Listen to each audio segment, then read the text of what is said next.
Hey everybody, welcome to this brand new video. On this video we're gonna take a look on how to create a simple app on simple app called I am rich app. So let's just go into it. Let me open Xcode.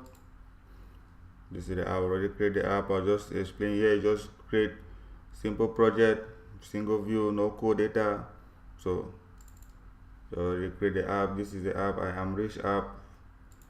What is required is just a simple I am rich label. You just put your label.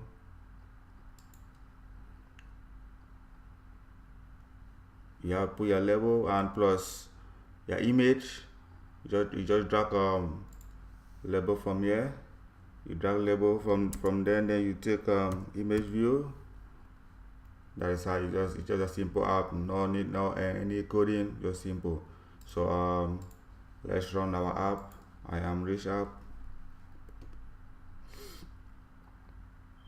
Yeah, you succeeded.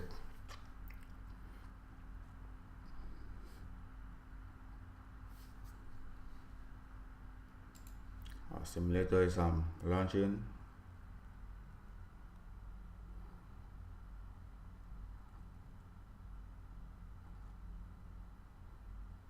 Just give a second. Wait, this is our app, I am rich app. So this is how you can create a simple app. I am rich app. Okay guys, thank you for watching. Give a thumbs up to this video, love and share this video with your family and friends, and please subscribe for more video. Until then, see you.